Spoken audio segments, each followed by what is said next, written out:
आजकल के लोगों का सारा दिन हाय हाय में और खाने पीने में गुजर जाता है। आज लोग असफल क्यों हैं? कई लोग ऐसे। अच्छा एक बात बताओ, सोना सस्ता है कि महंगा है? जोर से, जोर से। है सस्ता है? अच्छा ए भैया, कथा चल रही है, तुम खड़े हो बीच में। ए मेरी माँ, बैठ जाओ, मोबाइल पे खींच लो, सब खींच लो मेरी माँ, मन में ना खींचना कुछ, सब मोबाइल पे ही रखना है, मन में भी रखो कुछ। हे मैया, बैठ जाओ मेरी लाल पीली मैया। तभी तो सास कहती है बहू सुनती नहीं है। देखो हम भी कह रहे हैं, सुन ही नहीं रही है मैया। बैठ जाओ मेरी माँ, कथा को। ए भैया, तुम काहे नहीं बैठ रहे छोरा को लेके? बैठ जाओ, और जाना है जल्दी जाओ, फास्ट निकलो। बैठना है, शांति से बैठिए। सुनो,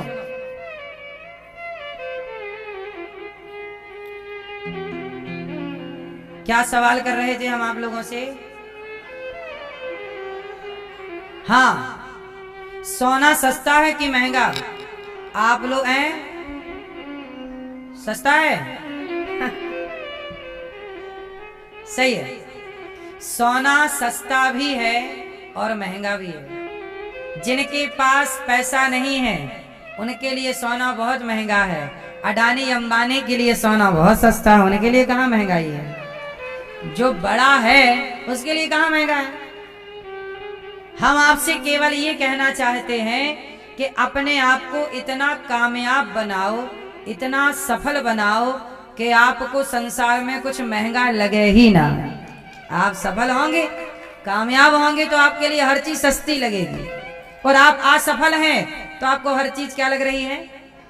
महंगी लगेगी। ये महंगा है, ये महंगा है। क्यों? क्योंकि आपकी इनकम कम है। आप लोग अपनी इनकम बढ़ाइए, धन को भी बढ़ाइए, धन को भी बढ़ाइए और धर्म को भी बढ़ाइए। क्योंकि लोक में धन चाहिए, परलोक में धर्म चाहिए। तो धन और धर्म दोनों संपत्ति आपके पास होनी चाहिए। धन भी हो और धर्म भी हो। तो जीवन में धन को भी बढ़ाइए और धर्म को भी बढ़ाइए। जल बिंदु निपातेन क्रमशः पूर्यते घटः सह हेतु सर्व विद्यानाम धनस्य च धर्मस्य च।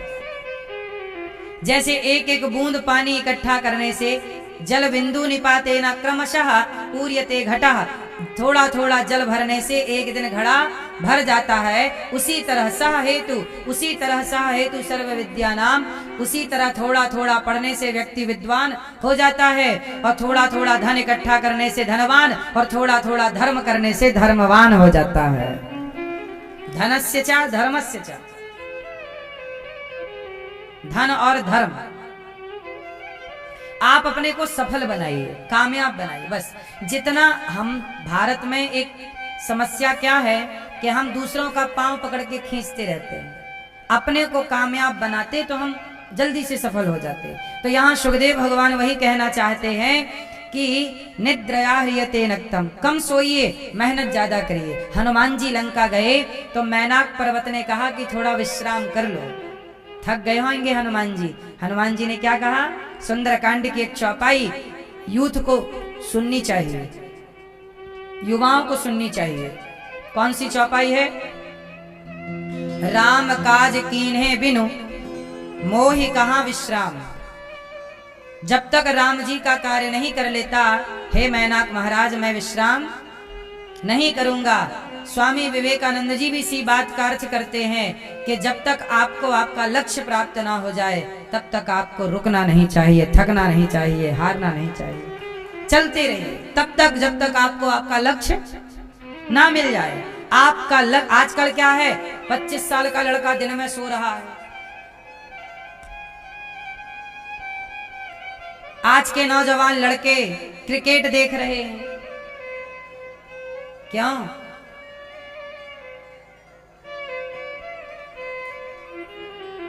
जिसके पास ज्यादा टाइम है, अर्थात फ्री है, जो व्यक्ति फ्री है, समझ लो ये व्यक्ति असफल है, और जो बिजी है वही सफल है। इसलिए अपने आप को बिजी रखो, क्योंकि फ्री व्यक्ति क्या करता है, कहावत सुनी होगी ना, खाली दिमाग शैतान का। खाली व्यक्ति उल्टे सीधे काम करने लग जाता है। क्यों?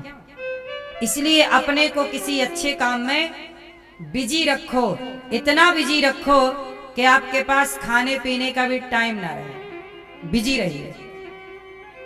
और बिजी कब रहेंगे? जब आप कहीं और ध्यान ना देकर केवल अपने लक्ष्य पर ध्यान देंगे। एक कहानी में हमेशा आपको कहता हूं कि एक कुत्ता और एक गधे ने शर्त लगाई। कुत्ता और गधा बोले कि चलो आगे 1 किलोमीटर दूर सिंहासन रखिए, जो पहले पहुंचेगा वो उस राज सिंहासन में बैठेगा और वही इस क्षेत्र का राजा कहलाएगा। कुत्ता और गधा दोनों दौड़े। दौड़ में कौन आगे है? कुत्ता आगे है, गधा धीरे धीरे चलता है। अब कुत्ता बोला मेरे लिए तो आसान है, और जैसे ही कुत्ता आगे बढ़ा तो दूसरे गली के कुत्ते भौंकने लग गए। कुत्ते को देखकर कुत्ता भी रिस्पांस देने लग गया, भाव भाव भाव भाव भाव। तब तक गधा आगे निकल गया। कुत्ता दूसरे गली में गया तो वहां भी मिल गए, भाव भाव भाव भाव। वो भी सबको जवाब देता रहा। फाइनली जब कुत्ता पहुंचा तब तक गधा महाराज बैठ चुके थे, और गधा क्या बन गया? राजा। अब मुझे ये बताओ कि गधा राजा क्यों बना? क्योंकि कुत्ते ने अपनी एनर्जी भौंकने में वेस्ट कर दी। कुत्ता कुत्तों के मुंह लगता हुआ चला। यदि आप लोगों के मुंह लगते रहेंगे तो आप अपने लक्ष्य से भटक जाएंगे, लक्ष्य तक नहीं पहुंचेंगे। इसलिए कान बंद कर लीजिए, आंख बंद कर लीजिए, और केवल अपने लक्ष्य की ओर उतनी ही दृष्टि रखिए जितने से आपका लक्ष्य दिखाई पड़े। अर्जुन को कहा कि क्या दिख रहा है? गुरु द्रोणाचार्य ने, पेड़ नहीं दिख रही, पेड़ नहीं दिख रहा। क्या आपको भी सब कुछ नहीं देखना? पेड़ नहीं दिख रहा, पक्षी भी नहीं दिख रहा। पक्षी की जो लक्ष्य है, जो व्यक्ति केवल अपने लक्ष्य को देखता है वही अर्जुन बनता है, वही लक्ष्य को पाता है। और जो सब कुछ देखता है वो लक्ष्य देखते ही नहीं। इसलिए सब कुछ मत देखिए, लक्ष्य को देखिए। सब कुछ मत सुनिए। आजकल मोबाइल पे आप सब सुनते रहते हैं। काहे सुनते हो सब कुछ? जो आपके मतलब का है वो सुनो ना। ऐसे तो बहुत सारी चीजें, क्या आपने 1 घंटे पहले कौन सी रील देखी, क्या वीडियो देखी, आपको खुद पता नहीं है। क्यों टाइम वेस्ट करते हो? इससे बेहतर है कि कुछ अच्छी किताब पढ़ लो, गीता पढ़ लो, रामायण पढ़ लो, कुछ बढ़िया चीजें, प्रेमचंद्र जी की कहानियां पढ़ लो, है ना, गबन गोदान पढ़ लो, पुराने कवियों को पढ़ लो, पुराने महापुरुषों को पढ़ लो, रामचरितमानस पढ़ लो। रामचरितमानस लिखने वाले गोस्वामी तुलसीदास जी ने जितना साहित्य लिखा वो पढ़ लो। कबीरदास जी का साहित्य पढ़ लो, सूरदास जी का, रैदास जी का, रसखान का, मीराबाई का, कोई बढ़िया चीज पढ़ लो। इससे आपका नॉलेज बढ़ेगा, शांति मिलेगी, अच्छी चीज होगी। मोबाइल पर क्यों उलझे रहते हैं? इससे आपकी याददाश्त कमजोर हो गई मोबाइल के चक्कर में, इंस्टाग्राम के चक्कर में। आपको चाहिए आपका लक्ष्य। आज के युवाओं को पता नहीं, आज के लड़के 4 घंटे क्रिकेट देखते हैं। क्रिकेट खेलना चाहिए, मैं खेलने का सपोर्टर हूं। खेलने से आपका शरीर स्वस्थ रहता है। क्रिकेट में दौड़ना भागना ना, मैं भी खेलता हूं। खेलने से स्वास्थ्य बिंदास रहता है। खेलना चाहिए क्रिकेट, पर देखना बिल्कुल नहीं चाहिए। देखने से क्या है? आपने अपना टाइम ही तो वेस्ट किया।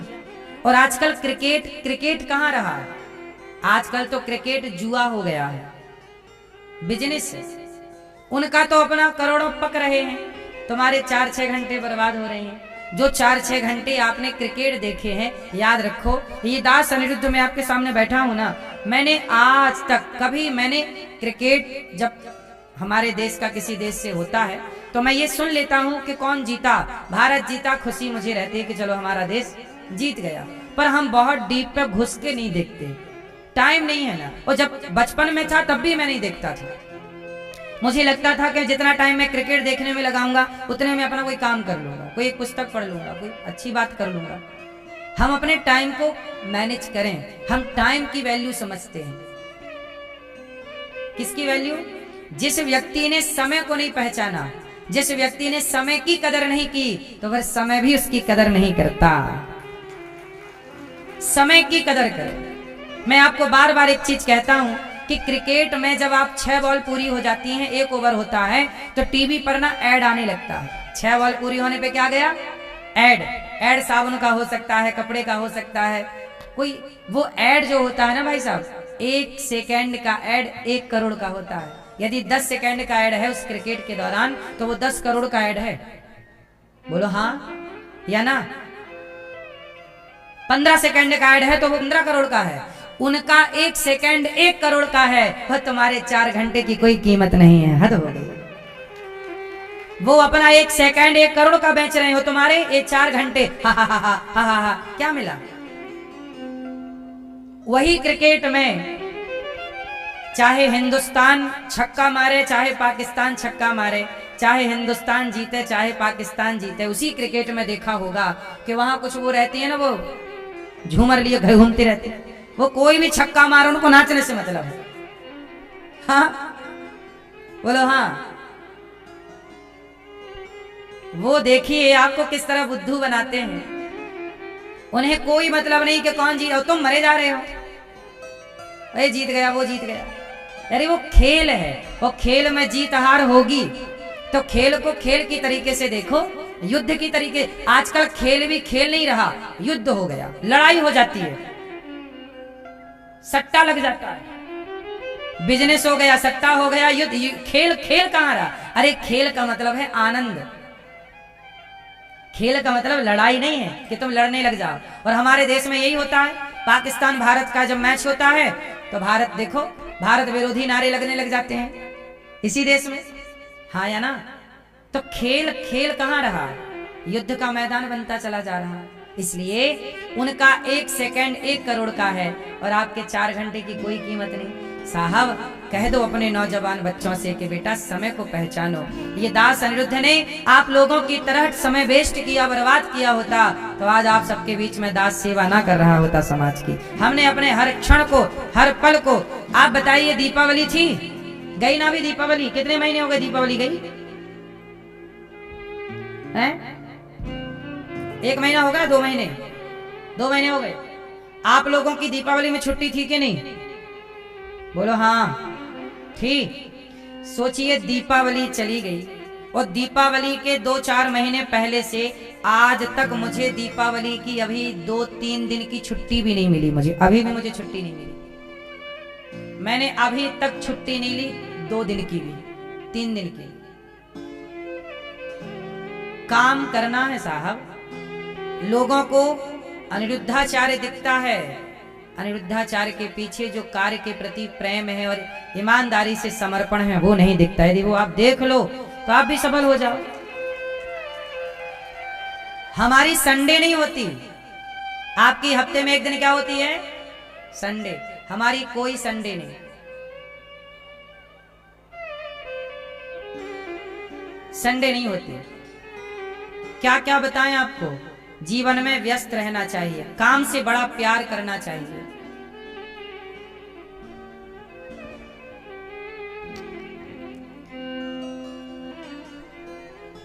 दिन भर में मैं 1 बार भोजन करता हूं। आप पूछेंगे 1 बार क्यों? 2 बार खाने का टाइम नहीं है। भोजन मैं 1 बार इसलिए करता हूं कि भोजन का टाइम नहीं, इसलिए। शाम को मैं सूर्यास्त के बाद भोजन नहीं करता और कथा करते करते 6 बज जाता है, यहीं सूर्यास्त हो जाता है। या तो भोजन हो जाए शाम को 5 बजे, रात को खाना नहीं चाहिए, तो मेरे पास शाम को भोजन करने का टाइम नहीं रहता, फिर मैं रात को भोजन ही नहीं करता। सुबह टाइम भोजन करता हूँ। और कई बार ऐसा होता है कि भोजन का दिन में भी टाइम, जैसे आज की ही बात ले लीजिए। आज कुछ पत्रकार आ गए, उनके संग में चला गया, उनके साथ बातचीत करने टाइम उन्होंने लिया था। मिलते जुलते मेरे पास आखिरी में 10 मिनट बचे। मैं ऊपर बोला भी भक्तों से कि मेरे पास अब 10, कथा शुरू होनी थी 3 बजे और 10 मिनट पहले मैं ऊपर बैठा भक्तों से मिल रहा। तब मैंने भक्तों से कहा कि 10 मिनट है, या तो मैं आपसे मिलूं या तो भोजन करूं, बताओ क्या करूं? तो भक्तों ने कहा कि आप भोजन कर लीजिए। तब मैं भोजन करने तुरंत गया, 10 मिनट के अंदर फास्ट भोजन करके यहाँ के बैठ गया। मतलब भोजन करने का भी टाइम नहीं रहता, भोजन भी हम छोड़ देते हैं पर अपना काम नहीं छोड़ते। आपसे यही प्रार्थना है, अपने को बिजी रखिए और अपने काम के प्रति ईमानदार रहिए। फिर देखिए सफलताएं आपके कदम ना चूमे तो। अब आज के लड़कों को दिन में सोना है, रात को सोना है, 10 बजे तक सोना। भारत में युवा जितने बजे तक सो के उठते हैं, आज के लड़के 8 बजे सो के उठते हैं, कुछ सब नहीं। 8 बजे सो के उठते हैं ना सवेरे, कुछ लोग लड़के 9 बजे भी सो के उठते हैं, कुछ 10 बजे भी। आज के युवा जितने बजे सो के उठते हैं उतने टाइम तक तो अनिरुद्धाचार्य का आधा काम हो जाता है दिन भर का। सुबह 10 बजे तक हमारा आधा काम निपट जाता है। हजारों संतों को भोजन बांट चुके होते हैं हम, जब तक बच्चे जागते हैं। जब आपके बच्चों के मुंह में मंजन ब्रश होता है तब हम हजारों संतों की सेवा कर चुके होते हैं।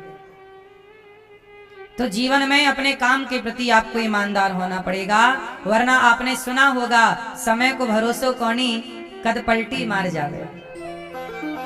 समय को भरोसो कौनी कब पलटी मार जावे। राम जी को राजा बनना था, वनवास जाना पड़ा, इसलिए समय का सम्मान कीजिएगा। राम जी ने समय का सम्मान किया, 14 साल का वनवास मिला तो उन 14 साल में राम जी रोते नहीं रहे कि मेरे पिता ने मुझे वनवास दे दिया, बल्कि उन 14 सालों में वह कार्य करते रहे, वह इतिहास रचते रहे कि वह 14 साल ही आज राम जी की दुनिया जानती है, वही जानते हैं। जीवन में अपने टाइम को इतना बेस्ट कीजिए, गुजारिए कि याद रहे, इतिहास है ना। कहते हैं ना, या तो आप इतिहास पढ़िए या तो आप इतिहास में रहिए। सुनिएगा बात ध्यान से, या तो आप इतिहास को पढ़िए या तो इतिहास में रहिए। तो पढ़िए और रहिए में क्या श्रेष्ठ है? हैं? रहिए। हाँ, जो व्यक्ति इतिहास में रहना चाहता है, आज आप इतिहास में महापुरुषों का पढ़ते हैं लेख, महापुरुषों के बारे में, आप भी क्यों नहीं महापुरुष बनने का प्रयास करते कि आपको भी दुनिया आगे चल के पढ़े, आपको रिसर्च करे, आपके बारे में अध्ययन करे। इसके लिए आपको महान विचार वाला बनना होगा। व्यक्ति महान बनता है अपने विचारों से। सुखदेव भगवान ने कहा कि जितासनो जित श्वासो जित संगो जितेंद्रिय। परीक्षित जी ने कहा, गुरुदेव जीवन में कितना पैसा कमाना चाहिए? हमारे शास्त्र कहते हैं, सत्याम क्षितौ किम कसिपोह प्रयासैर बाहु स्वसिद्धे युपवर्हणै किम। जीवन में उतना धन कमाना चाहिए जितने में आपकी जरूरतें पूरी हो जाएं, और जरूरत पूरी होने के बाद संतोष। गौधन गजधन बाजधन और रतन धन खान, जब आवे संतोष धन सब धन धूरी समान। ये बात सुखदेव जी समझा रहे हैं परीक्षित जी को भागवत जी में। चीराणि किम पथि न संति दिशन्ति भिक्षाम नैवांग्रिपाः परिभ्रतः सरितोप्य सुस्यन्। जीवन में कितना पैसा कमाना चाहिए? आप बताओ, आप लोगों के हिसाब से कामयाब सफल व्यक्ति कौन है? चश्मा वाले भैया बताओ, आपके हिसाब से सफल पर्सन कौन है? सफल व्यक्ति कौन है? ये काम चश्मा वाले भैया फास्ट, आप बताओ बगल वाले भैया। आपके जीवन में सबसे सफल व्यक्ति कौन है? संतुष्ट हो, संतुष्ट हो, ये परिभाषा इनकी है। आपकी परिभाषा क्या होनी चाहिए? सफल व्यक्ति किसे कहते हैं आप? हैं? सफल व्यक्ति आप किसे मानते हैं? जो संतोषी है, ये तो होगी बात। आगे भी कुछ बोलो, कुछ और विचार रखो। मंजिल क्या है? सफल सबको होना है, पर सफलता की परिभाषा ही नहीं पता। कहो तो बता दूं? सुनो ध्यान से। हैं?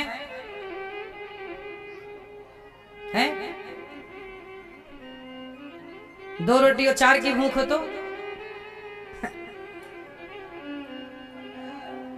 चलो सुनो, देखो सफल व्यक्ति कौन? कुछ लोग कहते हैं टाटा बिड़ला सफल हैं, नहीं, जो परिभाषा हम आपको बताएंगे वो आपके बहुत काम आएगी, सुनिएगा। सफल व्यक्ति वो है जिसने अपनी मेहनत से अपने लिए एक घर बना लिया हो, अपने पैसों से बच्चों को पढ़ाता लिखाता हो और अपने कमाई से, अपने पैसे से जरूरत पड़ने पर अपने माता पिता की दवाई करा सके, जिसे किसी के आगे बेटे की फीस भरने के लिए किसी के आगे हाथ ना फैलाना पड़े कि भैया महीना हो गया, बेटे के नाम कट जाएगा तो आप फीस दे दीजिए, जरा मदद कीजिए। जो व्यक्ति अपने बच्चों को बढ़िया पढ़ा रहा है, अपनी पत्नी को खुश रखा है, अपने माँ बाप की सेवा कर रहा है, दवाई अपने बल पे करा रहा है, संकट आने पर किसी के आगे उसे हाथ फैलाने की जरूरत नहीं पड़ती, अपनी कमाई से अपने लिए छोटा सा घर बना लेता है, मुझे लगता है कि आज के युग में इससे अधिक सफल व्यक्ति कोई नहीं हो सकता, जिसे किसी के आगे हाथ पसारने की आवश्यकता। जो व्यक्ति बात बात पे हाथ पसारता हो, ये असफल व्यक्ति है। तनिक सा खर्चा बढ़ गया, बेटे की फीस नहीं भर पा रहे हैं, ये गाड़ी तो ले ली, किस्त नहीं चुका पा रहे हैं, घर तो बना लिया, किस्त नहीं चुका पा रहे हैं, ये असफलता की पहचान है। जितना चादर है उतना पांव पसारिए और अपनी काबिलियत बढ़ाइए, अपने को बेहतर बनाइए। बस यदि आपने अपनी जिम्मेदारियां, आजकल के बच्चे ना बाप के भरोसे हो गए हैं। कुछ बच्चे कैसे हैं, पिता पर आश्रित हैं, पापा बच्चे की फीस भरेंगे, पिताजी हमारे लिए गाड़ी दिलाएंगे, पिताजी मोबाइल दिलाएंगे। सोचो, ये दास अनिरुद्ध है, हमारे पिताजी ने हमें कभी मोबाइल नहीं दिलाया। हमने मोबाइल भी खरीदा है तो अपने मेहनत करके, कमाई करके खरीदा है। हमें संगीत सीखना था और हमें हारमोनियम चाहिए थी। सोचिए, ये बात 2007 की है।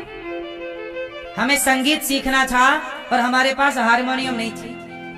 तब हमने काम किया और हमें काम करने में 3000 रुपए मिले।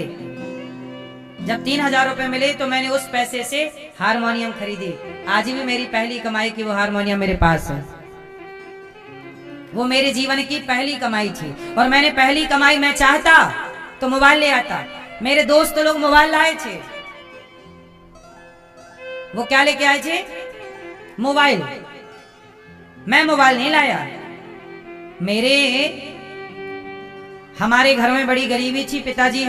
हमारे पिताजी ने हमें आखिरी बार मेला घूमने के लिए 2 रुपए दिए थे। वो 2 रुपए मेला घूमने के लिए दिए थे। उसके बाद आज तक हमने पिताजी से पैसे नहीं मांगे। आज तक 1 रुपए नहीं मांगा। जितने भी काम किए हैं, खर्चे, हमें लगा कि हमें मोबाइल की जरूरत है, हमने काम किया और मोबाइल खरीदा। हमें लगा कि हमारे पास टीवी होनी चाहिए। बचपन में मुझे एफएम सुनने की बड़ी, छोटे बच्चे ना, हमारे गांव में एक हमारा दोस्त है, वो एफएम ले आया। पुराने जमाने रेडियो चलता था ना, तो एक तो रेडियो था, तो रेडियो थोड़ा महंगा था, एक छोटी सी एफएम आने लग गई थी, इतनी सी, वो ऐसे फंसाओ, उसमें चैनल लग जाते थे, तो वो आती थी 100 रुपए की। तो मुझे 100 रुपए की एफएम चाहिए थी। तो मैंने क्या किया जानते हो, खेतों में जब फसल कटती है ना, तो चने के खेत में चने कटते हैं, तो कटते समय चने की घेंटी मतलब दाना गिर जाता है, तो मैं वो दाना बीनता था। चने बीनने जाता था खेतों में, और जब बीन के लाया तो कुड़ो बोलते हैं, किलो बोलते हैं, कुड़ा बोलते हैं गांव की भाषा में, 5 किलो को 1 कुड़े। तो हमने बीना और फिर उससे 100 रुपए इकट्ठे किए और हमने 100 रुपए की एफएम खरीदी। और 2009 में हम सबसे पहले टीवी लाए अपने घर में। हमारे घर में टीवी नहीं थी, 2009 में टीवी लाए। बता क्या रहे हैं कि घर नहीं था हमारे यहाँ, घर की जरूरत थी। एक घर था, एक छत थी, पर वो जरूरत थी और छोटा सा घर, तो और फिर घर भी बनवाए, 2 कमरे बनवाए, पिताजी से पैसे मांग कर नहीं। जो जरूरतें पड़ती गईं वो करना हमें था।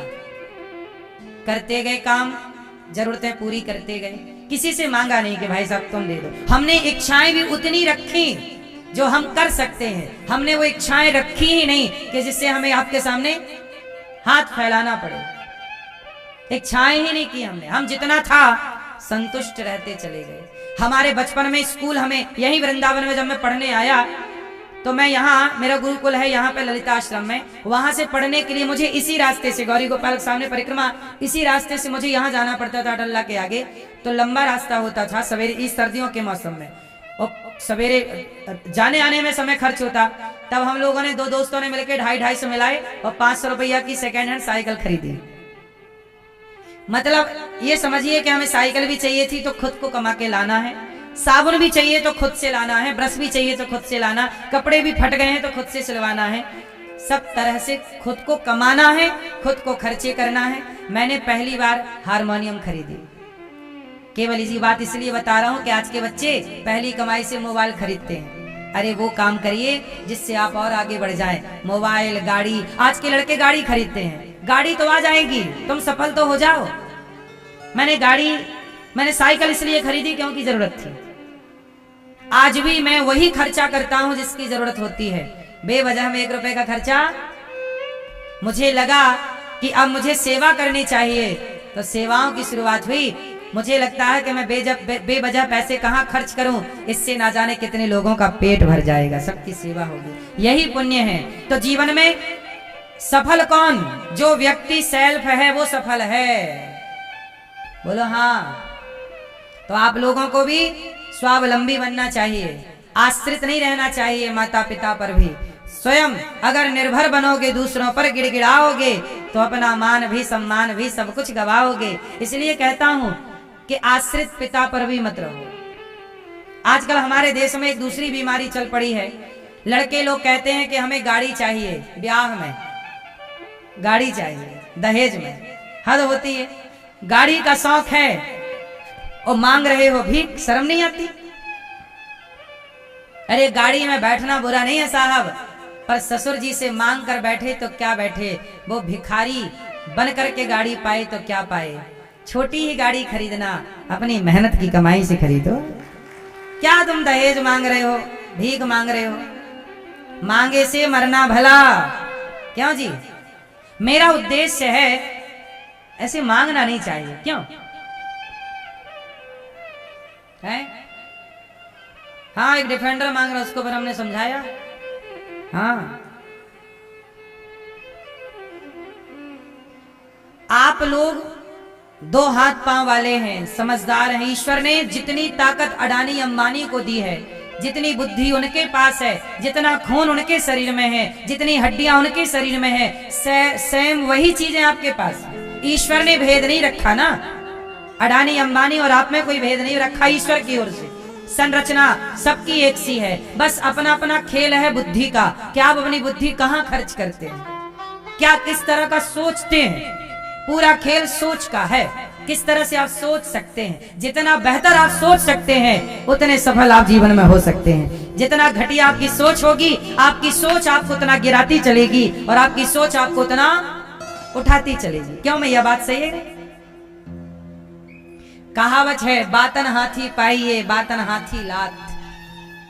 मुहावरे हैं ये हमारे क्षेत्र के। क्या मतलब हुआ इसका? बातन हाथी पाइए, अच्छी बातें होंगी आपकी तो हाथी दान में मिल जाएगा, और बातें बिगड़ जाएंगी तो हाथी के पांव के नीचे दबा दिया जाओगे।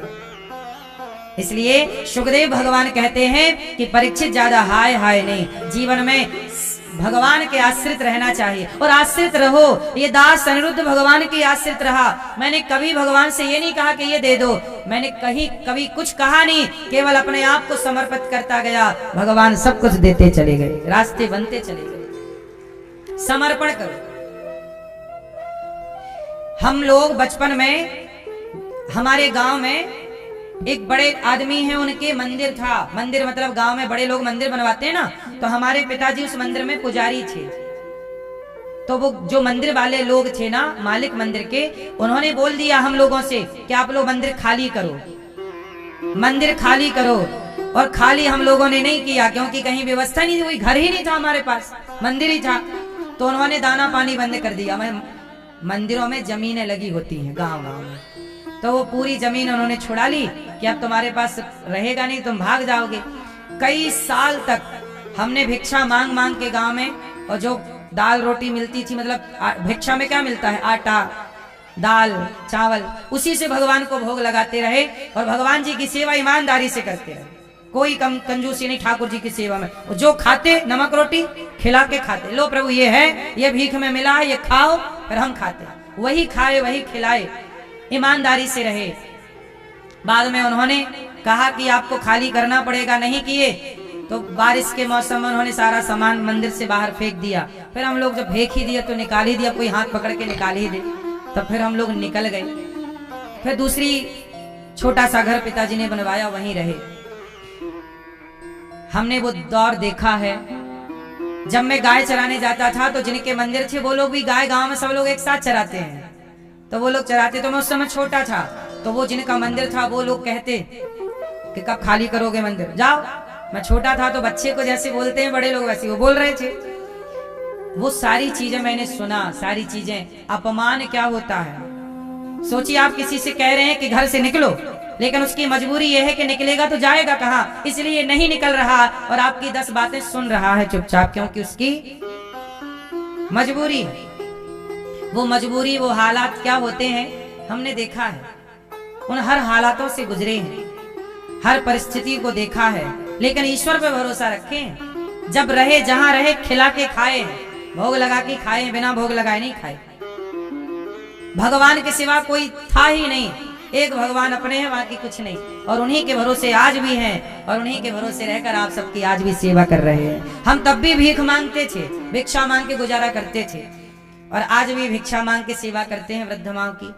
दहेज नहीं मांगना चाहिए साहब, लेकिन यदि आप किसी भूखे के लिए 2 रोटी मांग कर उसे खिलाते हैं तो ये मांगना गलत नहीं है, क्यों जी, सही है। तो यहाँ पर भिक्षा सबके लिए, और किसी से जोर जबरदस्ती हम नहीं करते कि आपको देना ही होगा। इस तरह से जीवन में परिस्थितियां, जब आप परिस्थितियां बिगड़ने पर भी धैर्य और धर्म नहीं छोड़ते तो फिर भगवान कहते हैं मैं तुझे कभी नहीं छोड़ूंगा। और बिहारी जी आज भी साथ हैं और वो कभी नहीं छोड़ना चाहते। भगवान ने पकड़ रखा है, मुझे जैसे पापी को इन्होंने तो पकड़ रखा, वरना क्या गुण है बताइए। हमने अपने जीवन में, हमारे गांव के बच्चे स्कूल पढ़ने जाते थे ना, प्राइवेट स्कूल, हम सरकारी स्कूल में पढ़ते रहते थे। हम भी कहते थे पिताजी से कि ये वाला प्राइवेट स्कूल में, जहाँ प्राइवेट स्कूल में क्या टाई वाई लगा के जाते थे लड़के, ड्रेस था, और हम सरकारी वाले फटी शर्ट पहन के, फटा पैंट पहन के गए। हमारा जो बैग था ना, स्कूल बैग, वो काय का बना था पता है, सीमेंट की बोरी आती है, वो सीमेंट की बोरी का बैग, उसमें पुस्तक भरे, टांगे चले स्कूल। ये सरकारी स्कूल में मैं रहा हूँ, 7वीं तक सरकारी स्कूल में पढ़ा। फिर प्राइवेट स्कूल की मैंने जिद की पिताजी से कि हमें भी वहां पढ़ाओ। हम इसीलिए पढ़ना चाहते थे कि हमें भी पैंट वैंट अच्छे मिल जाएंगे, इसी बहाने, ड्रेस के बहाने। हमारे पिताजी पैंट नहीं दिलाते थे, हमें कपड़े नहीं दिलाते थे, साल में 1 जोड़ी दिलाते थे, और पूरा पीछे से फट जाता था, चड्डी दिखने लगती थी, तब तक दूसरा नहीं दिलाते थे। हाँ, था ही नहीं, अब पता चल रहा कि था ही नहीं, इसलिए नहीं दिलाते थे। तो मैं प्राइवेट स्कूल में जब पढ़ने गया, पिताजी ने जिस स्कूल में पहली बार पढ़ा, उस स्कूल की महीने की फीस 30 रुपए थी। हमारे पिताजी ने कम कराई तो 20 रुपए में मैं पढ़ा। 20 रुपए महीना वाले स्कूल, प्राइवेट, 8वीं क्लास से पढ़ा। तो फिर बाद में उसके बाद 50 रुपए महीना वाला एक स्कूल था प्राइवेट, उसमें पढ़ाई की। और पढ़ाई इसलिए कहता हूँ कि स्कूल महत्व नहीं रखता कि आप कितने बड़े और कितने छोटे स्कूल में पढ़ते हैं, आपका जज्बा महत्व रखता है कि आप बनना क्या चाहते हैं, आप मेहनत कैसी करना चाहते हैं। इसलिए आपकी मेहनत यदि है तो स्कूल मायने नहीं रखेगा, क्यों भैया, प्राइवेट स्कूल हो या सरकारी हो। मुझे लगता है कि आप में यदि आपके अंदर जज्बा करना है, मुझे बस मैंने ठाना कि मुझे कुछ करना है, फिर प्राइवेट और क्या सरकारी में तो करता गया अपना कार्य, पढ़ता गया। सोचिए मेरे पास, जब मैं वृंदावन पढ़ने आया, मेरे पास भागवत खरीदने को पैसा नहीं था, और पुस्तकें जो पढ़नी थी खरीदने को पैसा नहीं। धीरे धीरे जो मैं दूसरे दोस्तों की पुस्तक लेता, पढ़ता, उसको लौटा देता। धीरे धीरे मुझे जो पुस्तक पढ़नी थी, फिर मैं क्या करता, पुस्तक की दुकान में खरीदने के बहाने चला जाता, और घंटों खड़े होके पढ़ता रहता वहां। वो बोला क्यों, कौन सी खरीदनी है, हाँ बता रहे हैं कौन सी खरीदेंगे, पैसे तो दे रही, पढ़ना था तो खरीदे, वहां खड़े हैं पढ़ रहे हैं। और जब उसने देखा कि तो खरीद नहीं रहा, भगा देता, तब भगाए तो भाग के आ जाए। ऐसे काम चलता था। तो कुल मिला के यह है कि पढ़ना यदि आप चाहते हैं तो लक्ष्मी सरस्वती सब आपके साथ है, ईश्वर भी आपके साथ है। इसलिए कहते हैं कि बस आपका जज्बा होना चाहिए, आपकी इच्छा शक्ति मजबूत होनी चाहिए, नीति और नियत सही है तो ईश्वर सदा आपके साथ है। नीति ना बिगड़े आपकी और नियत ना बिगड़े, बस फिर भगवान आपके साथ हैं। सुखदेव भगवान राजा परीक्षित जी से बोले, नमः परस्मै पुरुषाय भूयसे सदुद्भवस्थान निरोध लीलया। जब मैं वृंदावन पहली बार आया यहाँ गुरुकुल में, तो हमारे यहाँ कोई पहचान नहीं थी, जान पहचान। तो जिस आश्रम में रहने आया ना, हम पढ़ने आए, वहां के मैनेजर ने कहा कि जाओ, तुम्हें नहीं रखेंगे गुरुकुल में। तो हम वापस जाने लगे, तो बिहारी जी का दर्शन करने पहली बार गए। तो मैं जब पहली बार 2006 की बात है, ये बात है 17 जुलाई की, 2006 17 जुलाई। मैनेजर ने मना कर दिया कि आपको नहीं रखेंगे। तो पिताजी बोले अब चलो वापस। तो अच्छा, मैंने अपनी पढ़ाई जो है वहां गांव में की। उसके बाद मैंने जिद करी अपने पिताजी से कि मुझे वृंदावन भेजो, भागवत पढ़नी है। पिताजी ने नहीं भेजे, 1 साल तक नहीं भेजे। मैं 1 साल तक जिद करता रहा, और जब फाइनली वृंदावन आया तो मैनेजर ने मना कर दिया, आपको नहीं रखेंगे। तो बिहारी जी के पास गए, और बिहारी